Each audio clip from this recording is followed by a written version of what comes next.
Pero fue el impactante testimonio de Diana Green lo que influyó en el jurado. La policía le creyó, el juez le creyó, el fiscal le creyó y los 12 integrantes del jurado le creyeron.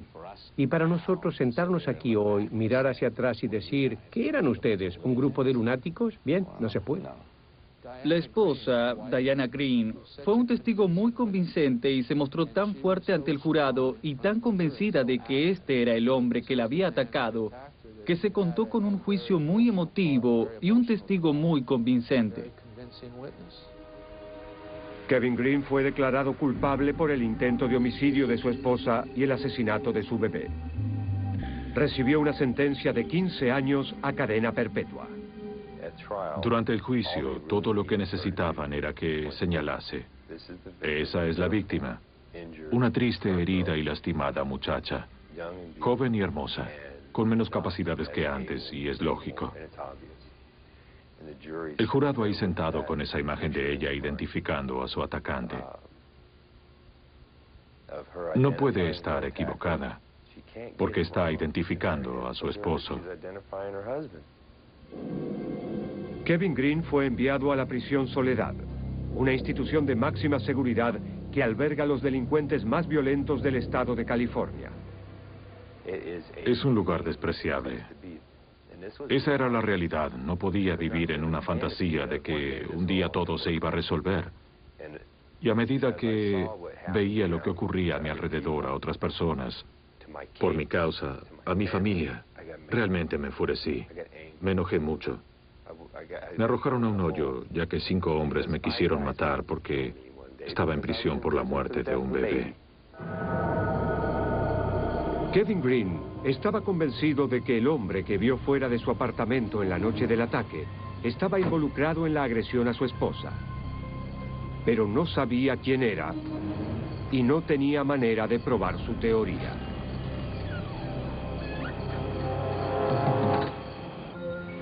El tiempo pasó y Kevin Green estuvo 8 largos años en prisión y agotó todas las apelaciones. Pronto hizo méritos para salir bajo libertad condicional, pero debía admitir que era culpable del ataque a su esposa.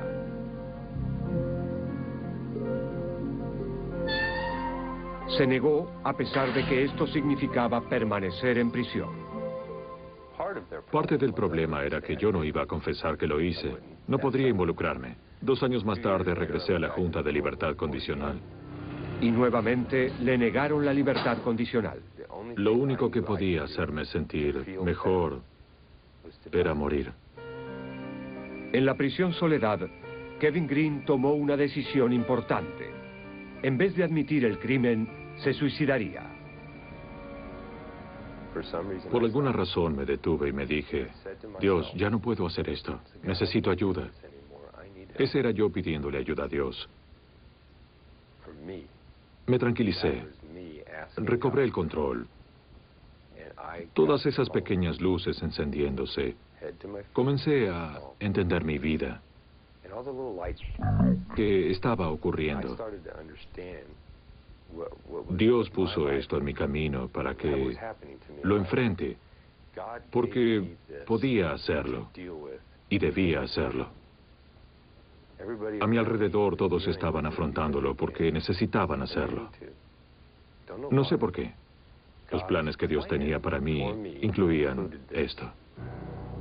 Pero Kevin Green pasaría 16 años en prisión por un crimen que decía no haber cometido, hasta que finalmente encontró una respuesta a sus oraciones. El sargento Tom Tarpley, del Departamento de Policía de Tustin, California, fue asignado para investigar algunos homicidios sin resolver, con la idea de que nuevas pruebas de ADN podrían resolver algunos de estos casos. Se reabrieron los expedientes del denominado golpeador de alcoba. Los casos de 5 mujeres que habían sido violadas y asesinadas por un atacante desconocido. La investigación de Tarpley reveló que una de las víctimas del golpeador de alcoba, Deborah Kennedy, fue violada y asesinada en el mismo vecindario la misma semana y de la misma forma que Diana Green. Víctimas casi idénticas, mismos lugares con solo 7 u 8 días de diferencia. Es difícil no pensar que estaban relacionados. Entonces investigué los casos a fondo hasta que llegué a la conclusión de que los dos casos estaban relacionados. En primer lugar, el sargento Tarpley necesitaba confirmar que los 5 casos hubiesen sido cometidos por el mismo individuo. Entonces Tarpley envió las 5 muestras de semen para analizar el ADN. Los científicos confirmaron que las 5 violaciones sin resolver habían sido cometidas por el mismo individuo. Desde 1994, las muestras de ADN de todas las personas condenadas por abuso sexual en California fueron ingresadas en una base de datos. El propósito del banco de datos es resolver los crímenes no resueltos. Por lo tanto, quisimos ingresar en el banco de datos a quienes habían cometido delitos graves, sabiendo que muy probablemente hayan cometido otros delitos también. En un increíble golpe de suerte, el ADN del denominado golpeador de alcoba coincidió con el de un preso que estaba cumpliendo su sentencia en una prisión de California. Su nombre era Gerald Parker, encarcelado por la violación de una niña de 14 años. Cuando se enfrentó con las pruebas de ADN, Gerald Parker confesó ser el famoso golpeador de alcoba, pero el sargento Tarpley siguió investigando. Durante el interrogatorio, Tarpley le preguntó a Parker si el nombre Diana Green le resultaba familiar. Fue en ese momento cuando noté un cambio en su conducta. Se mostraba interesado. Sabía bastante sobre el caso Green, lo que me pareció poco usual. No hablaba de los otros casos, pero dijo que había leído sobre ese caso, que lo había seguido por la radio y que sabía que un marino había sido condenado por ese caso. Y eso se estancó en mi mente también. Le provoqué cierta indignación. No dejé de investigarlo. Gerald Parker también había estado en la Marina. Después de pensar por unos minutos, Parker le dijo al sargento Tarpley que había algo que necesitaba confesar, algo que lo perturbó durante 16 años. Parker dijo que estaba fuera del apartamento de los Green el 30 de septiembre de 1979 y escuchó a la pareja discutir.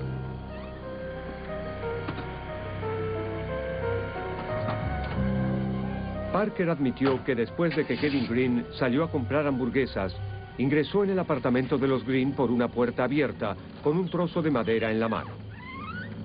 Parker explicó la razón por la que Diana Green había identificado a su esposo como el atacante.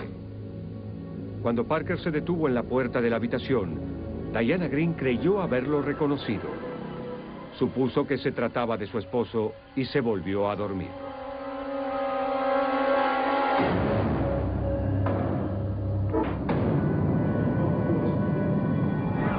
Parker describió el ataque a Diana Green. Gerald Parker era el hombre que Kevin Green vio fuera de su apartamento la noche del ataque. Yo creo que lo que realmente le molestó, y puede sonar extraño, es que Parker era marino, Green era marino, y creo que en cierto modo la infantería los unía. El sargento Tarpley personalmente le informó a Kevin Green acerca de la confesión de Parker. Por un momento me sentí abrumado. Quiero decir, me dejé caer en la silla y Tom dijo que comencé a llorar. No lo recuerdo, es posible, pero al mismo tiempo estoy en prisión. Estoy en la prisión Soledad. No puedo bajar la guardia y asumir que todo pasó. Todavía no puedo confiar en el sistema. Es muy difícil. La muestra de semen correspondiente al caso Diana Green no había sido refrigerada durante 16 años, pero igualmente se le realizó el análisis de ADN. Los científicos utilizaron el método PCR, que puede analizar pequeños fragmentos de ADN, incluyendo muestras sumamente degradadas. El semen recuperado, hallado en el cuerpo de Diana Green, era de Gerald Parker. Irónicamente, la tecnología de ADN que exoneró a Kevin Green estuvo disponible 12 de sus 16 últimos años en prisión.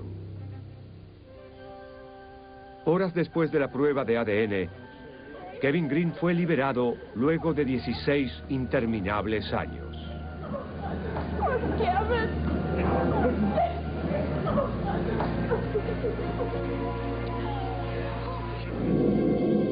En la actualidad, Gerald Parker está sentado en el corredor de la muerte. Diana Green vive en California. Se volvió a casar, pero aún tiene problemas neurológicos a causa del ataque.